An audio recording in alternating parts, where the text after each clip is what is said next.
자, 오늘은 4월 1일 부활주일입니다. 항상 이제 부활주일 되면 신약의 본문이나 예수 그리스도에 대한 부활을 이야기해야 되죠. 절기 중에 가장 중요한 절기니까. 그래서 이 부활절에 대한 이야기를 좀 나눌까라는 고민도 조금 했었는데요. 그냥 우리는 순서대로 우리 최병재 권사님 말 표현대로는 계속 진도 나갔으면 좋겠습니다. 올해까지는 제가요 개인적인 생각인데, 지난번에도 유튜브에 올리면서도 한 번 더 거론은 했지만, 작년에 우리가 신약 말씀을 마태복음부터 계시록까지 전체적으로 같이 보았고요. 올해는 창세기부터 말라기까지 시편, 전도서, 잠언 빼고 나머지 부분을 같이 좀 보려고 합니다. 그러다 보니까 이제 시가서라고 부르죠. 시편, 전도서, 잠언, 아가를 뺀 나머지 부분, 그 부분에 대해서 같이 이야기하면서, 작년 한 해 동안 있었던 것은 제 개인적인 생각에 신약 통독 과정으로 유튜브에다 따로 계정을 만들어 올릴 생각이고요. 그리고 올해 한 이 구약의 이야기는 구약 통독이라는 계정을 따로 만들어서, 계정이라기보단 카테고리를 좀 만들려고 그래요. 그래서 지금 매주 설교가 주일 예배, 새벽 예배로 매주 업로드가 유튜브에 되고 있는데, 그 중에 작년 거는 신약의 기준으로 전체적으로 쭉 해서 같이 들을 수 있도록, 음성 설교와 영상 설교를 다 같이 넣을까, 영상 설교만 넣을까 고민 중이긴 하는데, 일단은 영상 설교를 중심으로 좀 넣고, 그리고 올해는 구약에 대한 말씀을 영상 중심으로 주일날 예배를 쭉 한번 올려볼까 합니다. 그러면 52개의 영상을 여러분이 보시면서 작년 걸 들으시면 신약 전체를 좀 정리할 수 있을 거고, 올해 걸 들으면 구약 전체를 좀 정리할 수 있게끔. 그런 다음에 2019년부터는 제가 교재를 하나 지금 구입을 해서 계속 지금 찾고 있는데, 큐티집에 있는 말씀을 중심으로 말씀 읽기에 대해서, 보다 정확히는 말씀을 가까이 하는 습관에 대해서 여러분께 조금 말씀을 드리려고 합니다. 그러다 보니까 큐티집에 있는 본문 그대로 제가 새벽 예배도 그리고 주일 예배도 진행할 예정이고요. 그렇게 하는 목적은 여러분 스스로가 말씀을 찾아가게끔 해 드리려는 목적이 있습니다. 근데 참고로 요번에 찾은 큐티집에는 다른 큐티집하고는 달리, 제가 이제 원칙적으로 큐티집을 볼 때마다 생각하는 건데, 큐티집에는 말씀 외의 것들이 많이 들어가는 것을 선호하지 않은 편입니다. 왜냐하면 그 설명 때문에 오히려 말씀을 희석시킬 가능성이 크기 때문에 그래요. 그래서 가급적이면 큐티집을 고를 때 말씀 그대로를 읽을 수 있는, 그리고 거기에 대한 주해가 가급적이면 적은, 오히려 그 말씀에 대한 질문을 던질 수 있는 큐티집을 1차적으로 찾고 있고요. 그리고 그 질문의 대답은 말 그대로 말씀에서 찾을 수 있는 질문들, 그 말씀을 해석해서 찾을 수 있는 질문들은 조금 말씀의 깊이를 잇는 사람들이 할 수 있는 일인지라, 그거 말고 말씀을 읽고 말씀 그대로 그 안에서 가로넣기를 할 수 있는, 예를 들자면 그러한 본문들을 좀 찾으려고 애를 쓸 생각입니다. 그리고 거기에 관련된 예화라기보다는 간증이 적혀있는 큐티집을 여러분께 좀 소개를 해드리려고 그래요. 아마 이번 달부터 저는 좀 연습을 들어갈 거예요. 이게 4월 1일이니까 이번 달부터 저와 저희 집사람과 저희 아이들은 일단 연습을 먼저 시작하려고 합니다. 그래서 올해부터 충분히 저희가 좀 소개할 수 있는 준비를 좀, 트레이닝을 먼저 한 다음에 여러분에게 정식으로 소개를 드리도록 하겠습니다. 그러면 내년 19년부터는 저와 함께 말씀 읽기에 대해서 조금 더 구체화된, 그리고 이제 소그룹 나눔이, 이제 내년엔 조금 이제 속회에 대한 구성도 생각하고 있는데, 속회가 구성되면 그 속회 나눔도 같이 준비할 예정입니다. 그렇게 생각하시고 쫓아오시면 될 것 같고요. 금요일마다 한 달에 한 번씩 저희가 어떻게 하다 보니까 광고 비슷하게 됐는데 죄송해요. 금요일마다는 이제 금요 기도회를 이제 시작을 하려고 했죠. 그래서 고민했는데 일단은 근처에 저희 처가와 같이 제가 섬기던 부교육자를 섬기던 교회에 한 달에 한 번씩 찬양 집회가 있어서 그 집회를 참여하는 걸로 한번 시작을 해보면 어떨까. 그래서 우리가 찬양을 얼마나 심도 깊게 참여할 수 있나 뭐 이런 걸 따지는 게 아니라 우리가 할 수 없는, 우리 작은 교회 내에서 할 수 없는 일들을 큰 교회를 좀 덕을 입어서 조금 한번 경험해보는 시간 갖고 우리 인원이 조금 더 채워지면 그때 한번 해보면 어떨까 라는 생각을 지금 하고 있어요. 그래서 4월 달에는 한번 같이 그곳에 참여하는 시간을 한번 가져보면 어떨까 합니다. 그래서 다시 한번 말씀드릴 거지만 그렇게 진행할 거고요. 예배 후에 동일하게 진행할 얘기라 광고 시간에도 말씀드렸지만 주일 예배 시간이 조금 달라질 겁니다. 이제 찬양을 조금 넣을 건데 복음성가를 한 곡 혹은 두 곡씩 조금씩 늘려가려고 합니다. 그래서 우리의 필요를 좀 채우는 것이 아니라 하나님이 우리에게 필요한 은혜를 주시는 통로를 조금 더 넓혀 보려고 하는 계획인데요. 이 모든 계획 속에서 여러분이 좀 순조롭게 쫓아올 수 있도록 조금 많이 논의하고 조금 깊이 논의하고 결정하는 시간으로 갔으면 좋겠다라는 생각이 드네요. 근데 이 모든 것이 사실은 오늘 드린 말씀과 연관이 돼 있기 때문에 먼저 드렸어요. 왜냐하면 이것이 교회에 꼭 필요한 것인가? 이것이 교회에 꼭 신앙하는 데 있어서 우리가 그리스도인으로 사는 데 있어서 꼭 필요한 것인가? 그 질문에 대한 대답을 찾은 후에 진행하는 것이 맞을 것 같습니다. 조금 더디 간다는 것이 아니면 충분히 더디 간다는 것이 바르게 가는 것이냐인 걸 저는 알고 있기 때문에 그렇습니다. 저와 여러분이 나가는 이 다림목교회는 충분히 더디 갈 겁니다. 충분히 빠르지 않게. 그래서 슬로우 처치라는 이름을 붙인 건 아니지만 그러나 되짚고 곱씹고 분명해지면 첫발 갈 수 있는 교회가 되었으면 좋겠습니다. 그래서 부활절 예배의 기준이 되는 부활절 본문, 부활절 이야기를 하는 것도 충분히 좋겠지만 우리는 좀 기초를 세워가고 있는 교회니까 여러분에게 충분히 전달될 수 있는 성경 읽기, 성경 통독의 기본을 이 설교 시간을 통해서 좀 공급을 하고 그런 후에 19년부터는 성경 읽기를 들어가면서 성경에 대한 좀 이해, 성경에 대한 습관을 조금 세운 후에 다음 과정으로 가면 좋겠다는 생각이 들어 오늘도 부활절 본문이 아닌 여러분에게 필요한 오늘 본문의 이야기를 좀 나누려고 합니다. 신명기 말씀 계속 보고 있죠. 그리고 신명기를 통해서 우리는 지난 주간 얘기 잠깐 먼저 점검하고 넘어가면 좋겠습니다. 신명기 말씀은 펼치는 말씀이라는 제목 말씀드렸죠. 펼쳐진 말씀, 말씀을 펼치다.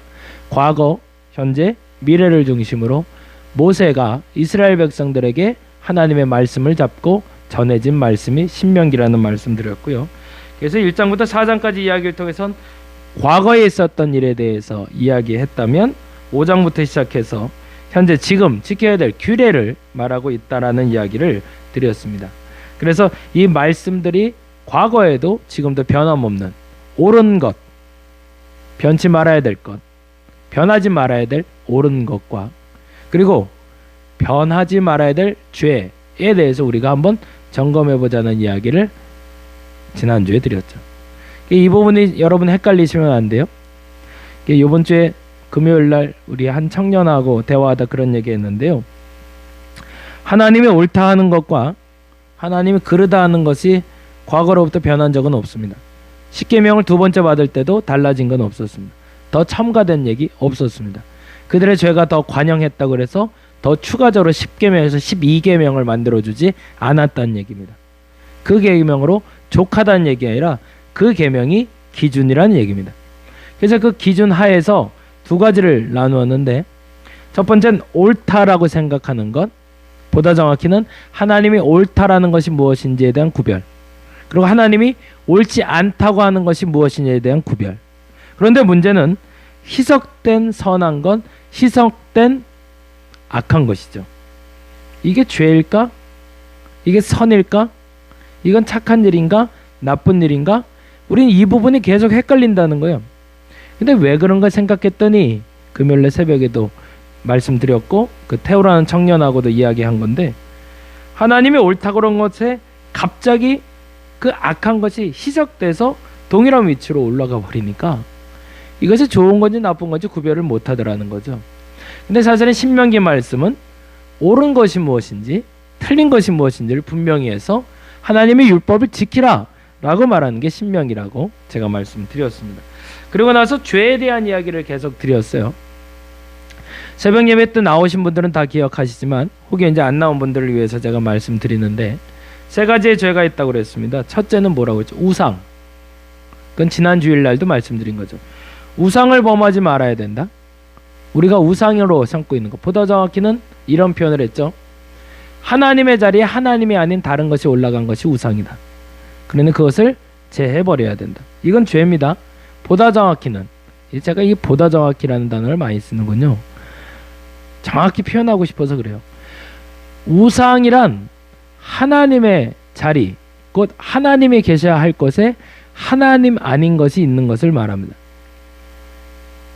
내가 좋아하는 것일 수도 있고 내가 싫어하는 것일 수도 있죠. 근데 자칫 잘못하면 그 우상이 나를 지배할 수 있는데, 그거는 죄 자체는 아니지만 죄의 유혹이 되는 뿌리라는 것을 우리가 기억해야 됩니다. 그래서 우상을 제하는 것을 우리가 월요일날 계속 기도했고요. 두 번째는 망각에 대해서 설명했습니다. 기억나시죠? 망각. 이것이 옳은 것인지 그런 것인지 판단하기 이전에 너무 옅은 죄라, 너무 옅은 선이라 까먹어버리는 것. 그래서 망각이 죄의 근원이 될 수 있다는 얘기를 했고, 그리고 마지막 세 번째로 굉장히 중요한 죄의 근원을 얘기했는데 착각. 그래서 우상, 망각, 착각, 이 세 가지의 죄의 뿌리를 뽑아내야 된다. 그래서 그것을 놓고 우리가 계속 기도했었고요. 그래서 이 죄라는 것이 나를 찌르지 않을 때까지, 죄가 드러나야지 죄가 나를 지배하게는 만들지 말아야 된다는 얘기를 드렸죠. 조금 어려운 이론적인 얘기라 조금 받아들이기 힘들 수도 있지만 여러분이 끊임없이 점검해 주시면 좋겠습니다. 옳은 것은 변하지 않는다. 그런 것도 변하지 않는다. 죄를 밝히 드러내야 되지만 죄에서 절대 지배받으면 안 된다. 이 부분까지만이라도 정리하고 가자고요. 그게 신명기 1장부터 지금까지 말씀드렸던 12장, 13장, 14장, 15장에 이르는 이야기였고요. 오늘은 신명기 18장 이야기를 나누면서, 그렇다면 이 모든 것들에 대해서 가르쳐 줄 수 있는 사람은 누군가를 말하고 있습니다. 그게 18장 14절인데요. 18장 14절엔 다음과 같은 이야기가 나오고 있죠. 같이 볼까요? 내가 쫓아낼 이 민족들은 길흉을 말하는 자나 점쟁이의 말을 듣거니와 내게는 내 하나님 여호와께서 이런 일을 용납하지 아니하시느니라 라고 되어 있습니다. 길하고 흉한 것, 그리고 점쟁이가 점쳐주는 것, 그것을 하나님은 용납하지 않는다.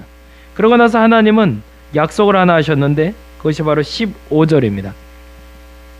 내 하나님 여호와께서 너희 가운데 내 형제 중에서라고 되어 있죠. 거기는 동그라미를, 다른 사람을 세우는 게 아니라 내가 아는 사람, 그런데 그 형제 중에서 너를 위하여 나와 같은 선지자 하나를 일으키리니 너희는 그의 말을 들을지니라 라고 되어 있습니다. 모세가 말하는 거니까, 그렇죠? 모세와 같은 사람을 누구 중에서 새롭게 영입하는 것이 아니라 우리 형제 중에서 세워 주실 거라는 겁니다. 그래서 그가 어떤 일을 할 거냐면 18절인데, 내가 그들의 형제 중에서 너와 같은 선지자 하나를 그들 위하여 일으키고 내 말을 내 입에 준대. 첫 번째 15절에 너희 가운데 내 형제의 동그라미를 좀 넣으시고요. 두 번째 너와 같은 선지자 하나를 그들 위하여 일으키고 18절에 내 말을 그 입에 두리니, 거기다도 동그라미 해놓으세요. 무슨 말일까요? 하나님의 말씀을 전하는 선지자가 참 선지자라는 거죠. 이 얘기가 왜 중요하냐면 교회에서 하는 일들이 하나님 말씀에 위배되는 것을 말하는 자는 참된 선지자가 아니라는 겁니다. 오늘 이 시간 이후에 좀 이따 회의를 할 건데 두 가지의 예배 시간 내에 해야 될 예배 순서를 결정할 회의를 잠깐 하려고 합니다. 그냥 뭐 이렇게 회의합니다라고 할 건 아니에요. 전도지 포장하면서 그냥 이렇게 주고받으며 얘기를 하려고 해요. 여러분이 생각나는 이야기를 해주시면 돼요. 그런데 중요한 건 예배 시간에 드려지는 모든 순서를 변경하는 데 있어서 이것이 하나님이 원하는 것일까? 하나님 뜻에 부합한 것일까? 하나님 말씀에 맞는 예배의 스타일인가를 우리는 점검해서 예배 스타일을 만들어야 된다는 거예요. 이것이 만약 하나님의 말씀에 위배되는, 예를 들어 우리의 가치, 우리의 생각, 우리의 것들을 높일 수 있는 것들이 드러난다면 no, 하지 말아야 된다는 거죠. 조금 더 구체적으로 말씀드리면 내가 원하는 것을 하지 말자는 거예요. 내가 하고 싶어서 순서를 더 첨가하지 말고 하나님의 말씀에 더 추가돼야 된다고 여겨지는 것들만 추가하자는 거죠. 그게 첫 번째. 우리 형제 가운데 선지자를 세워 말씀하게 하시고 그 선지자가 말씀하는 것이 하나님 말씀에 위배되는 거라면 받지 말아야 된다는 거죠. 그러나 하나님 말씀에 옳다면 우리는 순종해 줘야 됩니다. 그리고 두 번째 19절인데요. 누구든지 내 이름으로 전하는 내 말을 듣지 아니한 자는 내게 벌을 받을 것이요 라고 되어 있습니다. 내 이름에도 동그라미. 그건 뭐냐면 하나님의 이름. 자녀가 문제를 일으키면 부모 속을 썩이기도 하지만 부모의 이름을 더럽혔다는 표현을 씁니다. 우리가 하는 예배가 하나님의 이름을 더럽히는 거라면 하지 말아야겠죠. 제가 조금 더 설명을 드리자면 조금 있다가 2층에 있는 놀이터 이용에 대한 회의도 같이 할 겁니다. 근데 그 놀이터를 이용하는 것이 하나님의 이름을 더럽히는 거라면 하지 말아야 됩니다. 근데 그걸 어떻게 할 수 있냐면 22절에 보니까 이렇게 되어 있어요. 만일 선지자가 있어 여호와의 이름으로 말한 일에 증언도 없고 성취함이 없으면 이는 여호와께서 말씀하신 것이 아니요 그 선지자가 제 마음대로 한 말이니 너는 두려워하지 말지니라. 이 말에 우리는 오케이 할 수 있어야 됩니다. 조금 이따가 논의할 때 두 가지를 볼 거라는 게, 첫째는 하나님의 말씀에 위배되지 않은가? 두 번째, 하나님의 이름을 더럽히지 않은가? 그렇다면 한번 해봐라. 그런데 그것이 증언이 없고 여기 말대로 성취함도 없다면 하지 말라는 거죠. 시작도 안 해보고 접지 말고, 만일에 옳다라고 여겨졌다면 해봐라. 그러나 만일에 옳다고 여겨졌는데 행했는데 증언도 없고 성취감도 없다면 그건 하나님의 일이 아니었으니 빨리 접으라는 겁니다. 그렇게 했으면 좋겠어요. 실패를 두려워하면서 시작도 못하는 어리석음 없었으면 좋겠습니다. 그런데 그 실패를 두려워하지 않고 시작한 일이 만일에 하나님 뜻에 위배된다면 하지 말아야 됩니다. 예수께서 십자가에 달려 돌아가신 일이 우리가 생각할 때 있어서 두 가지가 명확한 사건이었죠. 첫째는 하나님의 말씀에 부합한 구약의 모든 예언들이 성취된 사건이 예수의 십자가의 사건과 부활의 사건이었습니다. 두 번째, 하나님의 이름을 결단코 더럽히지 않는 일이었습니다. 근데 사람들은 어떻게 판단했죠? 하나님의 말씀에 위배된다고 얘기했습니다. 유대인들은. 그리고 또 하나, 하나님의 이름을 더럽힌다고 그랬습니다. 유대인의 왕이라고 썼으니까 십자가에. 그건 무슨 말이에요? 이 십자가와 부활의 사건은 결코 하나님 뜻이 아니라고 사람들은 주장했지만 예수께서는 이것이 하나님 뜻이 맞다라고 그러고 스스로 십자가에 달려 돌아가시고 3일 만에 부활하셨다는 겁니다. 그게 뭐죠? 증험과 성취죠. 부활 사건을 우리가 믿는 이유는 그분이 하신 일이 하나님의 말씀에 부합했고 하나님의 영광을 높이는 일이었고, 무엇보다도 그의 십자가의 사건과 부활 사건은 성취와 증언이 있는 사건이기 때문입니다. 그래서 우리는 예수 그리스도를 믿어서 구원받을 수 있다고, 예수를 십자가의 사건을 그리고 부활을 믿는다고 우리는 말하는 증인들인 겁니다. 이 부활 사건을 말하는 이 부활절에 우리가 논의하는 일들도 똑같은 결과를 가져올 수 있기를 바랍니다. 그러려면 어떻게 해야 될까요? 하나님 말씀에 맞는지 점검해야 됩니다. 그리고 또 하나, 하나님의 이름을 더럽힐지 하나님의 이름을 거룩하게 할지를 구별해낼 수 있어야 됩니다. 그리고 나서 선택된 일이라면 한번 해봐야겠습니다. 그리고 해본 후에 증언도 없고 성취도 없으면 바로 접을 겁니다. 그러나 만일에 그것이 증언도 있고 성취함도 있다면 우리 끝까지 한번 해보자고요. 그 일로 말미암아 하나님의 영광이 드러날 테니까 누구 말 듣지 말고 다른 사람들 말 듣지 말고 하나님의 음성을 듣고 주의 이름으로 그리고 하나님의 영광을 위하여 그의 말씀에 따라 실천할 수 있는, 그래서 오늘 한 날이 우리의 결정이 후회가 없는 저와 여러분이 되기를 간절히 바랍니다. 어떻게 하면 될까요? 기도해야겠죠. 기도하고 하나님의 말씀을 들을 겁니다. 하나님 말씀에 맞나요? 놀이터 잘 설치했는데 이거 지역에 개방하는 게 맞을까요? 예배 순서에 조금 미흡한 게 있어서 채우려고 하는데 이게 내 생각인가요? 하나님 뜻인가요? 그것이 하나님께 영광인가요? 하나님 이름을 높이는 걸까요? 더럽히는 걸까요? 이 두 가지 질문에 오케이 한다면 세 번째 질문으로 갑니다. 증언과 성취가 있다면 한번 해보자. 그런데 없다면 빨리 접자. 하실 수 있겠죠. 오늘 이 시간의 회의가 부활의 영광을 드러내는 회의가 되기를 간절히 바랍니다. 기도하겠습니다.